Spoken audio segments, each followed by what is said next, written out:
Hola Lucía, buen día, bienvenida a Management Talks. Un abrazo. Hola Dan, buenas tardes, ¿cómo estás? Muchas gracias por esta invitación. Gracias a ti por acompañarnos el día de hoy. Lucía, empecemos por la definición para estandarizar a la audiencia qué significa gestión por procesos, o más aún, yo he escuchado, antes de hacértela, definamos qué es gestión por procesos y después quiero hacerte otra preguntita relacionada con ella. Sí, mira, yo primero partiría hablando que es un proceso. Un proceso podemos definirlo como una serie de actividades o de tareas que tienen alguna relación, ¿cierto? Donde transforman inputs que pueden ser recursos, datos, ¿cierto? En resultados. Un resultado puede ser un producto, un servicio, ¿ya? Eso como para empezar.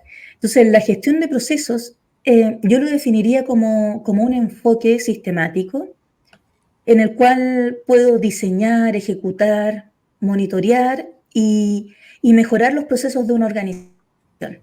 Entonces, la gestión de procesos busca asegurar, ¿cierto?, que los procesos que tiene una organización sean eficientes, efectivos, estén alineados con la estrategia, con la propuesta de valor que tiene la organización y que puedan, en el fondo, entregar valor para los clientes y para la empresa propiamente tal.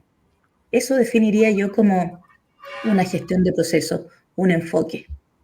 Perfecto, Lucía. Justo ya respondiste parte de la segunda pregunta que te iba a hacer. ¿Cuál es la diferencia entre un proceso y un proyecto? ¿No? A veces las personas confunden Sí. esas dos definiciones. A ver, un proceso es un conjunto de actividades, ¿ya? Para generar un resultado, ¿cierto? Como dijimos antes. Un proyecto es una iniciativa que tiene un objetivo y que busca, ¿cierto?, generar un resultado, pero que tiene un inicio y un fin y que tiene una planificación, por ejemplo, tiene un alcance determinado. Por ejemplo, un proyecto puede ser implementar un sistema o mejorar un proceso. Un proyecto puede buscar mejorar un proceso a través de un rediseño o a través de una implementación de una herramienta tecnológica. Ese es Correcto. un proyecto, en el fondo algo que tiene un inicio y un fin, que es una iniciativa que se realiza para conseguir un fin. Un proceso es un conjunto de actividades que se relacionan para Claro, producir y resultados. exacto, y es como un constante casi. El proceso perdura, el proyecto, como haces mención, tiene un inicio y Y tiene un un fin, fin. ¿no? Correcto. Uh-huh. Gracias por la aclaración. Entonces, basado en ello, ¿por qué es relevante en el contexto actual el tema de la gestión por procesos? A ver, yo creo que hoy día las organizaciones, todos, no solo las organizaciones, estamos como en un contexto que es súper competitivo, súper cambiante, de repente vienen cambios súper rápido, y uno tiene que estar bien preparado. Y la mejor forma de estar preparado para enfrentar los cambios y para mantenerse competitivo hoy día es conocerse. Y en el contexto de las empresas, ¿cierto? Conocerse significa conocer mis procesos, conocer cuáles son mis actividades, cómo yo entrego mis productos y servicios, los productos y servicios que ofrece una empresa, ¿cierto? Cómo los ejecuta, cómo los realiza. Es súper importante conocer el cómo. ¿Por qué? Porque eso me ayuda, por ejemplo, a tener una eficiencia operativa. Yo puedo, al tener una gestión por procesos, puedo tener mis procesos, ¿cierto?, mapeados, identificados, me ayuda a identificar, ¿cierto?, dónde hay actividades que no están agregando valor, que son redundantes, cuellos de botella. Entonces puedo optimizar los recursos con los que ejecuto los procesos. Puedo reducir costos también. Por otro lado, otro aspecto relevante de la gestión de procesos para las empresas es que puede fomentar una cultura de mejora continua. Si yo conozco mis procesos y estoy siempre observándolos y estoy viendo qué tan alineados están con mi estrategia, porque la estrategia, los contextos van cambiando, los procesos también, yo sí puedo fomentar una cultura de mejora continua para ir adaptándome a los cambios que puedo tener yo como organización. Por otro lado, también tener los procesos definidos permite, ¿cierto?, que un producto o un servicio se entregue con un nivel de calidad más o menos consistente y que no dependa de una persona en particular. Si yo tengo mis procesos bien definidos y a las personas que trabajan en la organización relacionadas a ese proceso bien capacitadas, ¿cierto? Y que conocen el proceso, en general se va a mantener un estándar de calidad más o menos constante. Sin embargo, si cada persona ejecuta un proceso como se le ocurre o como piensa que puede ser, se producen como mayores brechas. Entonces, en calidad y consistencia, también la gestión de procesos me ayuda mucho como organización. También si estoy en alguna industria que es altamente regulada, que tengo que preocuparme del cumplimiento normativo, ¿cierto? Tanto interno como externo, los procesos me ayudan a ver, ¿cierto? Y a revisar que efectivamente yo esté cumpliendo con las normas que están dentro del contexto. Y también yo creo que es importante ir revisando los procesos, tener esta vista como de este enfoque sistemático con respecto a mis procesos, porque me permite tener una mejor alineación estratégica, en el sentido de que mis procesos estén alineados con mi estrategia, que todos los esfuerzos operativos, ¿cierto?, contribuyan directamente a los objetivos, a la estrategia que tiene la organización. Y también creo que la gestión por proceso apoya mucho la innovación, porque si yo conozco mis procesos, puedo identificar y tener súper claro dónde tengo oportunidades, ¿cierto?, para innovar, incluso para diferenciarme de la competencia. Entonces, hay una amplia gama de beneficios, ¿cierto?, que las empresas pueden obtener al tener un enfoque por procesos. Eso diría yo, Dan. Interesante, Lucía, y quiero aprovechar justo que has hecho mención de un término que tiene uso frecuente cuando se habla de procesos, y tal vez si nos pudieras brindar un ejemplo para poderlo entender mejor, el término cuello de botella. Perfecto. Por ejemplo, si pensamos en una empresa que produce autos, ¿ya? Tienes lo voy a llevar a un ejemplo muy básico, pero tienes un área que produce las ruedas y un área que produce el motor, ¿ya? Y otra que produce la carrocería. Por lo tanto, si yo primero, lo voy a poner solo como ejemplo, primero fabricara las ruedas, o al mismo tiempo estoy fabricando los motores, las ruedas, la carrocería, ¿cierto? Y alguien está ensamblando al final. Si mi capacidad, por ejemplo, de hacer ruedas, de hacer motores, es mayor a mi capacidad de ensamble, se me van a empezar a juntar las ruedas en la puerta de la persona que hace el ensamble. Por lo tanto, la persona del ensamble va a empezar a generar una especie de taco o de cuello de botella, porque me van a empezar a generar ruedas y se van a empezar a pilar, los motores lo mismo, y mi tasa de ensamble va a ser mucho menor a mi tasa de generar ruedas, motores, carrocería. Entonces, eso sería un cuello de botella. Correcto, Lucía. Por eso es que se hace mención de que la velocidad del flujo de un proceso productivo depende de la velocidad del cuello de botella. Claro, porque en el fondo, tu cuello de botella es tu máxima capacidad. Perfecto. Entonces ahí hay que ponerle el ojo, dónde están esos cuellos de botella para irlos mejorando con el tiempo. Uh-huh. Otra consulta que te quisiera hacer es el tema de los mapas de procesos. ¿Qué son? ¿Por qué son importantes en la gestión empresarial? Sí, los mapas de proceso, a ver, es como lo dice un mapa, ¿cierto? Un mapa de procesos es una herramienta que le permite a una organización, ¿cierto?, poder estructurar todos sus productos y servicios en procesos, en unidades más pequeñas, ¿ya? Es como la columna vertebral. Por ejemplo, si yo tengo 5 productos que ofrezco como empresa y que son distintos, 5 familias de productos, hablemos, mi mapa de procesos, yo debiera tener un proceso de venta, por ejemplo, donde voy a tener la venta del producto 1, si es distinta, voy a tener la venta del producto 2, 3, N.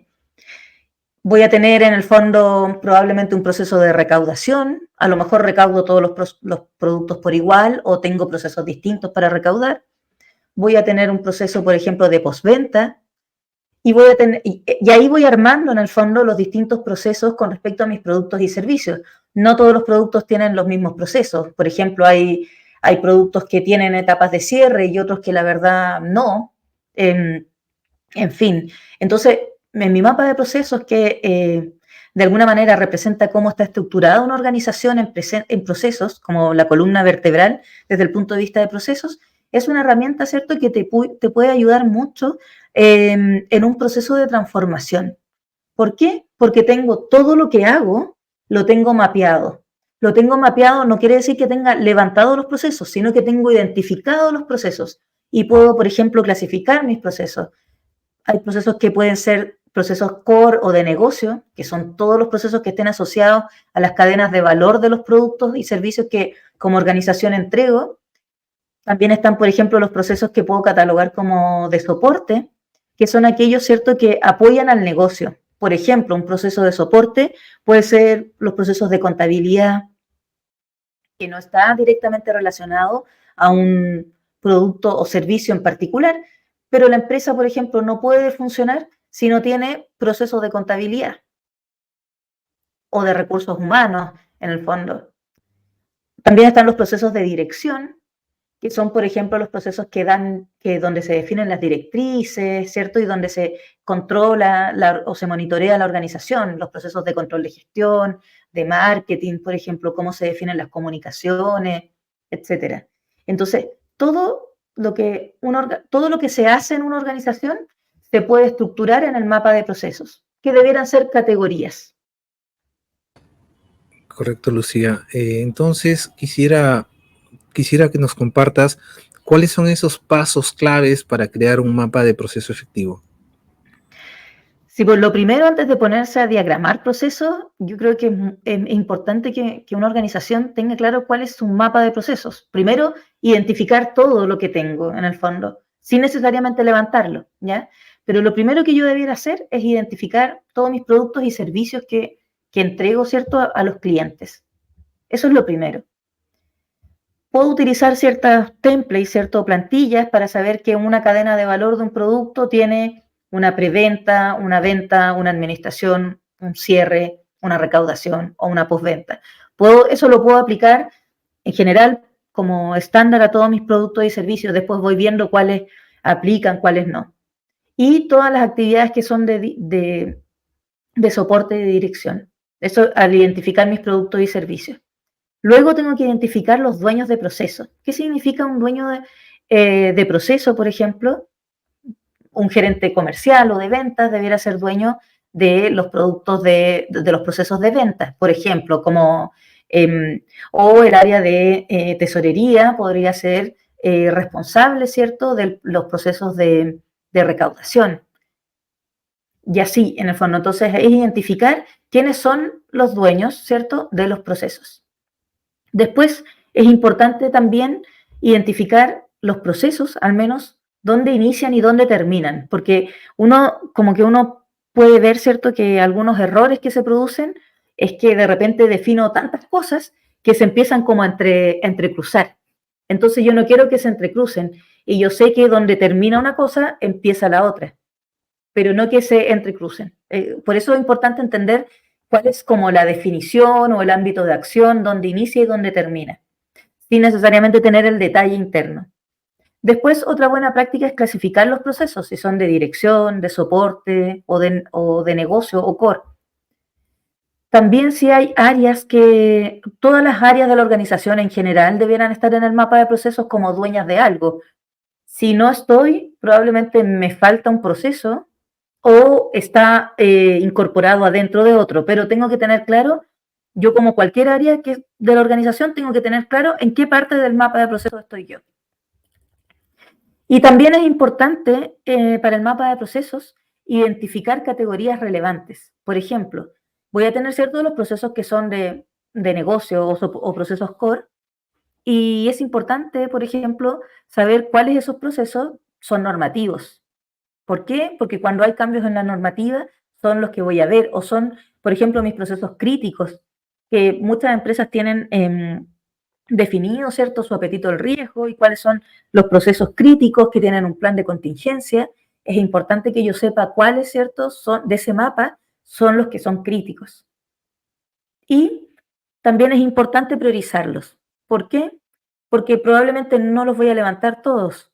Es difícil que una empresa pueda levantar todos sus procesos, porque hay que pensar que hay que mantenerlos después. Pero sí es importante que yo los pueda priorizar y que yo sepa cuáles son los más relevantes. No necesito tener un ranking del 1, 2, 3, 4, no, pero sí podría tener categorías para definir los que son, en el fondo, ultra prioritarios, los que se pueden a lo mejor externalizar, o no sé, hay distintos criterios. Esos serían los pasos como más relevantes para crear un mapa de procesos. Perfecto, interesante y se ve que es un trabajo bien meticuloso y como haces mención es amplio y hay que ver qué procesos son los que se tienen que ir mapeando, ¿no? Lucía, respecto al tema, justo mientras tú hablabas, también iba recordando algunas cosas que en algún momento he escuchado, donde se habla de que los procesos son transversales a las áreas funcionales de la organización, ¿no? Entonces, eh, y bueno, hay, o mejor dicho, sigue vigente el tema de que tal vez las organizaciones ya no, en sus organigramas, tal vez ya no es recomendable hacerlo basado en funciones, sino pasar a un organigrama tipo por procesos. Bueno, sería, si tú me preguntas, como quizás sería lo óptimo, ¿ya? Porque si yo pienso, por ejemplo, en un producto, yo quiero vender un crédito de consumo, por ejemplo.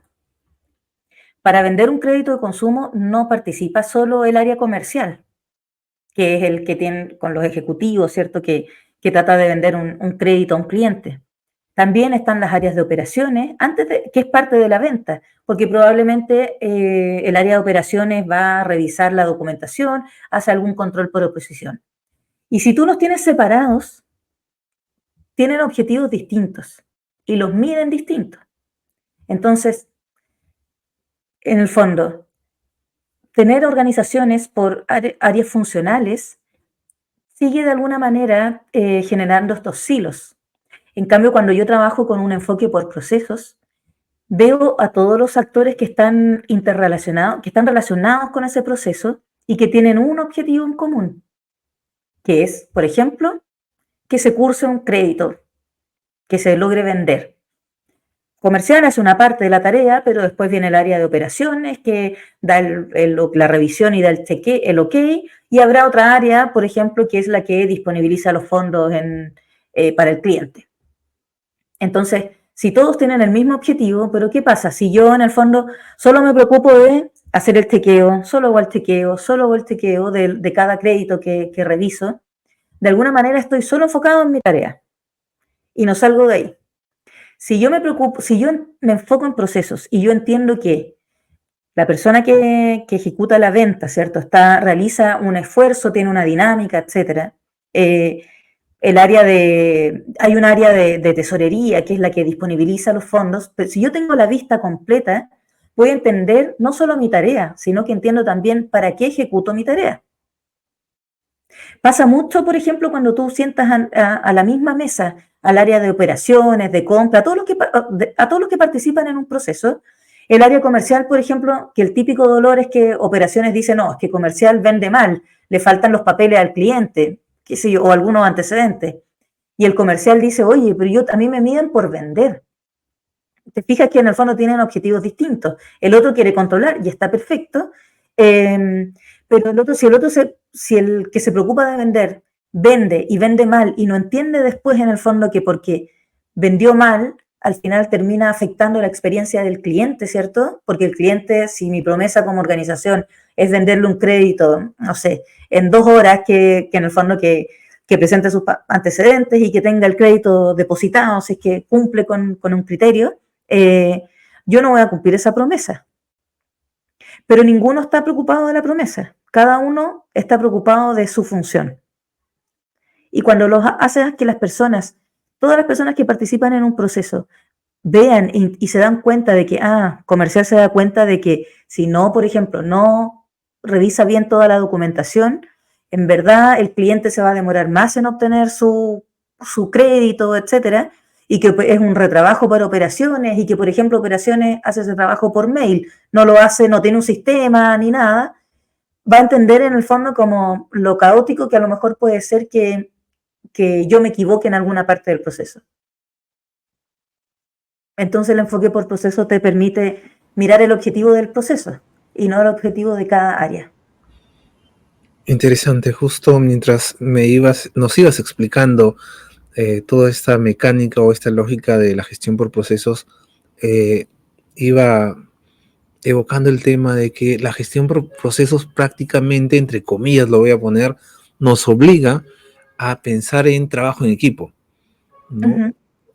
Porque si es que alguien, siguiendo el ejemplo que tú haces mención del área comercial que sale a vender, y posiblemente no vamos a dudar de todo el empeño que esfuerzan en campo para colocar sus pedidos.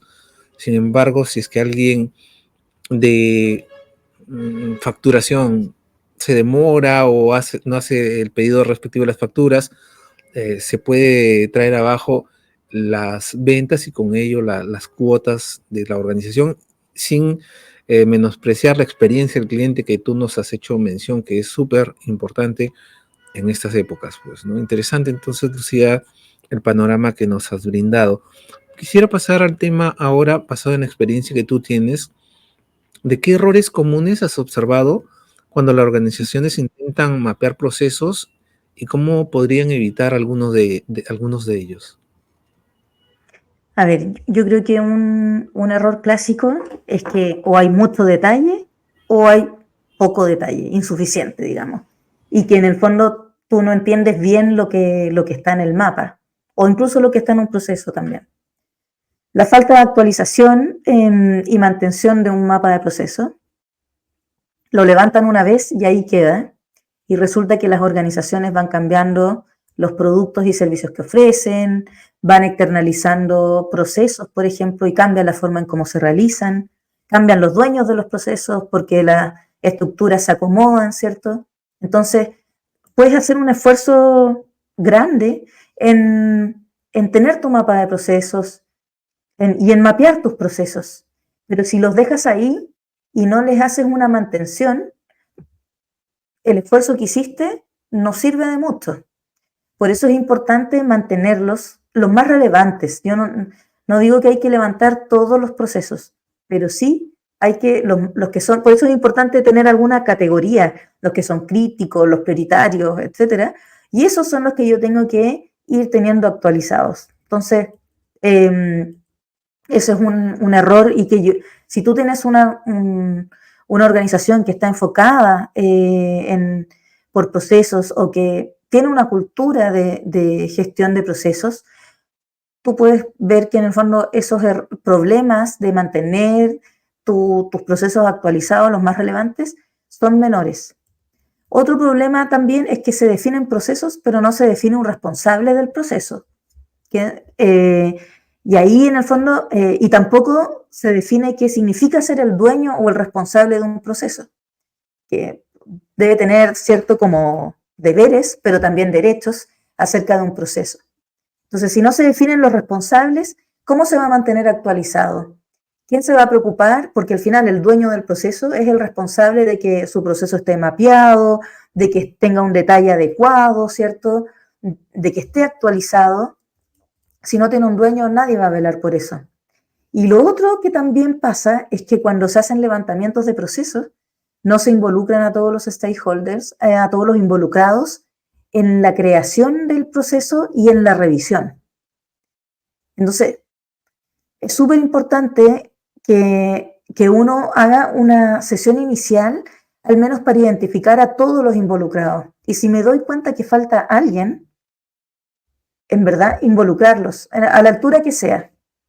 Pasa muchas veces que estás con los que tú tienes mapeados, que son las personas o los usuarios, las áreas que participan en un proceso, y te empiezas a dar cuenta que falta un área. Entonces, no importa a qué altura del partido te des cuenta que te falta un área, tienes que involucrarlo. otro no te puede venir a definir qué son las actividades que realiza esa área. Yo te diría que esos son los errores más comunes.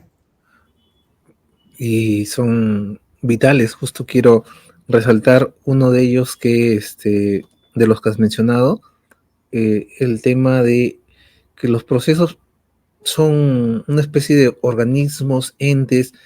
La palabra vivos no quiero usar, dinámicos me gusta más, y por lo tanto hay que estarlos supervisando, darles mantenimiento, porque evolucionan con el tiempo, ¿no? Porque cambia el ambiente, la organización cambia, por lo tanto los procesos también hay que estarlos mirando. Interesante, Lucía, gracias por esta aclaración, porque es también de los errores se aprende, entonces hay que identificar qué errores existen para no cometerlos, pues, ¿no? O tratar de cometerlos de manera leve.